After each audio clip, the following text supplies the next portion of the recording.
વરસાદ અંગે હવામાન વિભાગની મોટી આગાહી। આજે દક્ષિણ ગુજરાતમાં વરસાદની આગાહી કરાઈ છે।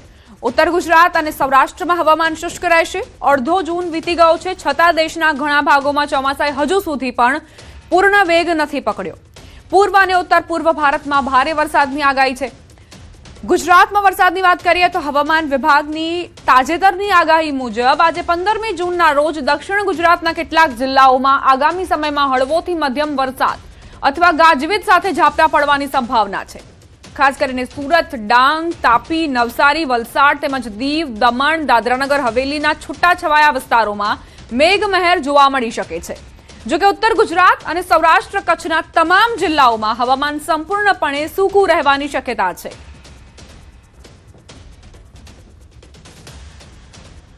उसमें गुजरात रीजन की बात करेंगे तो गुजरात रीजन में डे 1 से लेकर डे 7 तक आइसोलेटेड प्लेसेस पे लाइट टू मॉडरेट रेन का पूर्वानुमान है। और सौराष्ट्र और कच्छ रीजन की बात करेंगे तो डे 1, डे 2 और डे 3 में सौराष्ट्र और कच्छ रीजन में ड्राई वेदर प्रिवेल करेगा। उसके बाद डे 4, डे 5, डे 6 और डे 7 में आइसोलेटेड प्लेसेस पे लाइट टू मॉडरेट रेन का पूर्वानुमान है। और मैक्सिमम टेम्परेचर की बात करेंगे तो आने वाले 7 दिनों के लिए maximum temperature no large change. ગુજરાતમાં ચોમાસાની શરૂઆત પહેલા જ વરસાદને લઈને ચિંતાના વાદળો ઘેરાયા છે। પેસિફિક મહાસાગરમાં અલ નીનોની અસર વધતી હોવાના અહેવાલ વચ્ચે રાજ્યમાં વરસાદની અનિશ્ચિતતા અંગે ચર્ચા શરૂ થઈ છે। દેશભરમાં અલ નીનોની અસર જોવા મળશે। હવામાન નિષ્ણાંત અંબાલાલ પટેલના જણાવ્યા અનુસાર અલ નીનોની અસરના કારણે વરસાદના વિતરણમાં અસમાનતા જોવા મળી શકે છે। આ વખતે અલ નીનોમાં ઘાતક દાનવ પેસિફિક મહાસાગરમાં સર્વર થવાની શક્યતા રહેશે અને તેની અસર વિશ્વ ઉપર પણ પડવાની શક્યતા રહેશે। જેમ કે દક્ષિણ અમેરિકામાં ભારે પૂર તો દક્ષિણ ગુજરાતના કેટલાક ભાગમાં ઓછો વરસાદ રહેવાની શક્યતા રહે। આ વખતે ચોમાસું હાલક ડોલક સ્થિતિમાં જોવા મળશે। સપ્ટેમ્બર મહિનામાં અલ નીનોની અસર ઘાતક થશે। બીજી તરફ ઓક્ટોબર સુધી વરસાદ યથાવત રહેશે। એટલે આ વખતે ચોમાસું હાલક ડોલક સ્થિતિમાં રહેશે। દક્ષિણ ગુજરાતનું હવામાન અને ઉત્તર ગુજરાતના હવામાનમાં આ બંને વચ્ચેની સ્થિતિમાં ઇનર ટ્રોપિકલ કન્વર્જન ઝોનની પણ અસર થતી હોય છે। એટલે આ અલ નીનોની અસર આ વખતે સપ્ટેમ્બરમાં ઘાતક અનુભવાશે। આમ છતાં ઓક્ટોબર સુધી વરસાદ તો થતો જ રહેશે અને ભારતના ચોમાસા ઉપર ક્યારેક અચાનક ભારે વરસાદ તો ક્યારેક અણધાર્યો ચોમાસામાં બ્રેક પણ આવી શકતો હોય છે। અંબાલાલ પટેલના કહેવા મુજબ જૂનના અંતિમ સપ્તાહ અને જુલાઈ દરમિયાન ચોમાસાની ગતિ પર ખાસ નજર રાખવાની જરૂર રહેશે। જો વરસાદ લાંબા સમય સુધી ખેંચાય તો ખેતી અને જળ સંગ્રહ પર તેની અસર પડી શકે છે। આ વખતે અલ નીનોની ઘાતક અવસ્થા હોવા છતાં જૂનમાંથી શરૂઆતમાં તો ગુજરાતમાં છૂટોછવાયો વરસાદ થવાની શક્યતા રહેશે। તેવી જૂન પછી આગળના ક્ષેત્રમાં કેટલાક ભાગમાં સારો વરસાદ થવાની શક્યતા રહેશે અને આ માસની આખર છે જુલાઈની શરૂઆતમાં લગભગ ઉત્તર ગુજરાતના ભાગો, મધ્ય ગુજરાતના ભાગો, દક્ષિણ ગુજરાતના ભાગો, સૌરાષ્ટ્રના કેટલાક ભાગમાં વાવણી લાયક વરસાદ થવાના સંકેતો છે। રાજકોટથી સમાચાર। બાળ સંરક્ષણ ગૃહમાંથી બાળકો ફરાર થવાનો મામલો। અત્યાર સુધીમાં 5 બાળકોને પરત લાવવામાં આવ્યા। લીંબડી અને વિરમગામથી 4 બાળકો ઝડપાયા। સ્ટાફનું ધ્યાન ભટકાવી સીસીટીવી તોડી બાળકો ભાગ્યા હતા। બાળ સંરક્ષણ ગૃહમાંથી 11 સગીર બાળકો આયોજનપૂર્વક ભાગી જવાની ચકચારી ઘટના સામે આવી હતી, જેમાં બાળકોએ સૌપ્રથમ એક સાથીને ઈજા થઈ હોવાનું નાટક કરી સ્ટાફનું ધ્યાન ભટકાવ્યું હતું અને ત્યારબાદ દરવાજા તેમજ સીસીટીવી કેમેરાને નુકસાન પહોંચાડી નાસી છૂટ્યા હતા। આ ઘટના સમયે ગૃહમાં કુલ 54 બાળકો હાજર હતા, જેમાંથી ભાગી ગયેલા બાળકોમાં એક પાકિસ્તાની, રાજકોટ જિલ્લાના 3, કચ્છના 2 તેમજ બિહાર, ઓડિશા, મધ્યપ્રદેશમાં અમદાવાદ અને બોટાદના એક સગીરનો સમાવેશ થાય છે। આ બાળકો પર હત્યા, દુષ્કર્મ તથા લૂંટ જેવા ગંભીર આરોપો લાગેલા છે। આ મામલે રાજકોટ શહેર પોલીસની 11 ટીમો બનાવીને અત્યાર સુધીમાં લીંબડીથી 2, વિરમગામથી 2 મળીને કુલ 5 બાળકોને પરત લાવવામાં આવ્યા છે, જ્યારે બાકીના 6 બાળકોને ઝડપી પાડવા માટે ચક્રો ગતિમાન કરાયા છે। બાળ સંરક્ષણ ગૃહમાંથી જે બાળકો ફરાર થયા હતા તેમને પકડવામાં પોલીસને સફળતા મળી છે। 5 બાળકોને પરત લાવવામાં આવ્યા છે। અન્ય જે 6 બાળકો છે તેમને પરત લાવવા માટે પણ પ્રયાસો ચાલુ છે।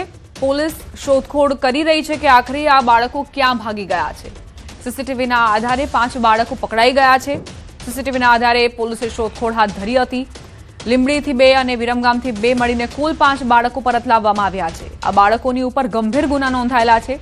હત્યા, લૂંટ, દુષ્કર્મ જેવા ગંભીર આરોપો તેમની ઉપર છે। એટલે જ આ બાળકો ફરાર થતા જ પોલીસ હવે કામે લાગી છે। તેમને શોધવા માટે ચક્રો ગતિમાન કરાયા છે।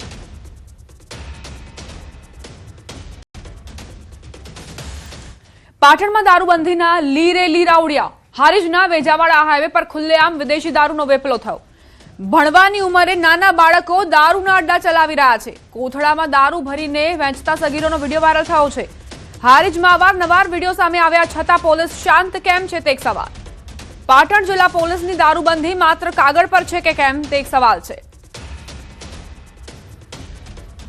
સંવાદદાતા યશવંત જોડાઈ ગયા છે વધુ જાણકારી સાથે। યશવંત, આ શું સ્થિતિ? બાળકો હવે દારૂ વેચી રહ્યા છે?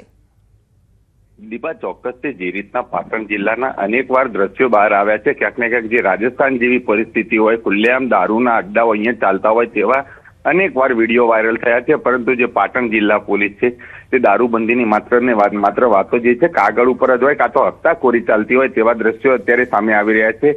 હદ તો ત્યાં થઈ ગઈ છે જ્યાં આગળ બાળકોને ભવિષ્ય હવે ભણવામાં લગાવવાનું હોય તેની જગ્યાએ અત્યારે બાળકો સ્ટોલ લગાવીને બેઠા છે। તે પણ કોથળાઓના અંદર વિદેશી દારૂની બોટલો ખુલ્લેઆમ દેખી શકાય છે। અને બીજી બાજુ જે સ્કેનર હોય છે રૂપિયા આપવા માટેનું તે પણ ચોખ્ખું દેખી શકાય છે। સ્વાભાવિક રીતે જે વાત કરવામાં આવે હારીજના હાઈવે પાસેની જે છે ત્યાં આગળ વિડીયો આવ્યો છે। આ વિડીયો ખૂબ જ ગંભીર કહી શકાય, કારણ કે આવનારું જે ભવિષ્ય છે તેને ભણવામાં નાખવાનું હોય છે તેની જગ્યાએ અત્યારે તે લોકો અત્યારે દારૂ વેચી રહ્યા છે। સ્વાભાવિક રીતે જો વાત કરવામાં આવે તો અનેકવાર પોલીસ, પાટણ જિલ્લા પોલીસ ડ્રાઈવ કરતી હોય છે દેશી દારૂની તેમજ વિદેશી દારૂની, પરંતુ અત્યારે જે પાટણ જિલ્લાના અંદર ખુલ્લે આમ વિદેશી દારૂના અડ્ડાઓ ચાલી રહ્યા છે તેના પરથી સ્પષ્ટ થાય છે કે પાટણ જિલ્લા પોલીસને માત્ર એક રાજ્ય સરકારને બતાવવા માટેની ડ્રાઈવ જ કરતી હોય છે। કારણ કે જે રીતના પાટણ જિલ્લાના અંદર વિદેશી દારૂના અડ્ડાઓ ચાલી રહ્યા છે તેને લઈને પાટણ જિલ્લા પોલીસ, એલસીબી સહિતની જે ટીમો છે તેના માટે શરમજનક દ્રશ્યો આવ્યા કહી શકાય। અગાઉ પણ અનેકવાર હારીજ તેમજ રાધનપુરના દ્રશ્યો આવ્યા છે જ્યાં ખુલ્લેઆમ દારૂના અડ્ડાઓ ચાલે છે। આભાર યશવંત જાણકારી આપવા માટે। સમાચાર દ્વારકાથી જોખમી ટાંકી આખરે તોડી પડાઈ। ન્યૂઝ 18 ગુજરાતીના અહેવાલ બાદ અસર દ્વારકા જિલ્લાના રાવલ ગામે ટાંકી તોડી પડાઈ। વર્ષોથી જર્જરિત હાલતમાં ઊભી રહેલી પાણીની ટાંકી તંત્ર દ્વારા દૂર કરવામાં આવી છે। નાગરિકોના જીવ માટે જોખમરૂપ બની ગયેલી આ ટાંકી અંગે થોડા સમય પહેલા ન્યૂઝ 18 ગુજરાતીએ અહેવાલ પ્રસારિત કર્યો હતો। અહેવાલ બાદ તંત્ર હરકતમાં આવ્યું અને જોખમી ટાંકીને તોડી પાડવાની કાર્યવાહી હાથ ધરી।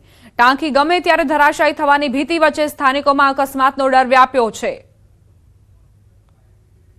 સંવાદદાતા મુકુંદ જોડાઈ ગયા છે વધુ જાણકારી સાથે। મુકુંદ, જોખમી ટાંકીને લઈને શું અપડેટ? જી, વાત કરવામાં આવે તો દેવભૂમિ દ્વારકા જિલ્લાના કલ્યાણપુર તાલુકામાં આવેલું રાવલ ગામ છે। આ રાવલ ગામમાં વર્ષો જૂની જર્જરિત જે પાણીની ટાંકી હતી, આ પાણીની ટાંકી જોખમરૂપ બની ગઈ હતી। જોખમરૂપ બની ગઈ તો તેનો અહેવાલ ન્યૂઝ 18 ગુજરાતીમાં પ્રસારિત કરવામાં આવ્યો હતો। ત્યારબાદ વહીવટી તંત્ર દ્વારા આ ટાંકી તોડી પાડવાની કામગીરી કરવામાં આવી હતી। વર્ષો જૂની જે જર્જરિત ટાંકી હતી, આ જર્જરિત ટાંકી પાસેથી લોકો અવરજવર કરતા હતા। કોઈ પણ સમયે ધરાશાયી થાય તેવી સ્થિતિમાં જે આ પાણીની ટાંકી હતી, આ ટાંકી હાલ વહીવટી તંત્ર દ્વારા તોડી પાડવામાં આવી છે। રાવલ નગરપાલિકા અને વહીવટી તંત્રની સંયુક્ત કામગીરી દરમિયાન આ વર્ષો જૂની ટાંકી તોડી પાડવામાં આવતા રાવલવાસીઓએ હાલ રાહતનો શ્વાસ લીધો છે। જી, આભાર મુકુંદ જાણકારી આપવા માટે। સમાચાર નર્મદાથી ડેડિયાપાડાની બેઠકમાં સાંસદ મનસુખ વસાવા વિફર્યા। પોતાને જ પાર્ટીના કાર્યકરો પર આકરા પ્રહાર કર્યા। પાર્ટીના કેટલાક લોકો તરફથી સહકાર ન મળતો હોવાનો સાંસદે આરોપ મૂક્યો। તેમણે કહ્યું કે સમય આવશે ત્યારે ખુલ્લા પાડીશ। દારૂ જુગારના અડ્ડા ચલાવનારાઓને ચેતવણી આપી। આવા લોકો જ સમાજને નુકસાન પહોંચાડે છે। પક્ષ કે પદની પરવા કર્યા વગર કાર્યવાહીનો ઇશારો કર્યો। ગમે તે પક્ષના હશે, હું જાહેરમાં ખુલ્લા પાડીશ। વિરોધ પક્ષ નહીં, પોતાના લોકો જ નડે છે તેવી વાત તેમણે કરી।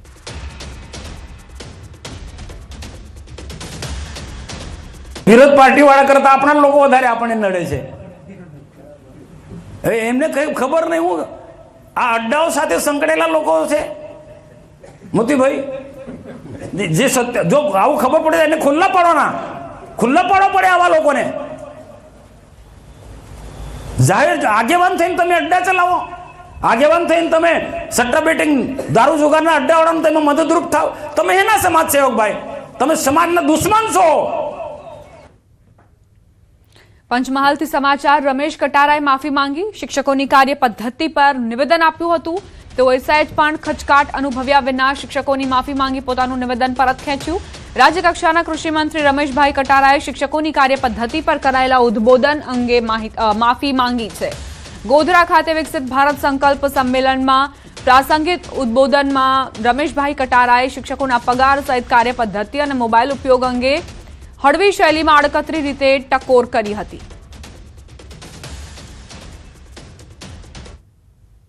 નમસ્કાર શિક્ષક મિત્રો, જ્યારે ગોધરા સંમેલન રાખ્યું હતું ત્યારે મારા વખતે મારાથી કંઈક બોલાઈ ગયું હોય તો હું શિક્ષક મિત્રોને માફી માંગુ છું અને મારા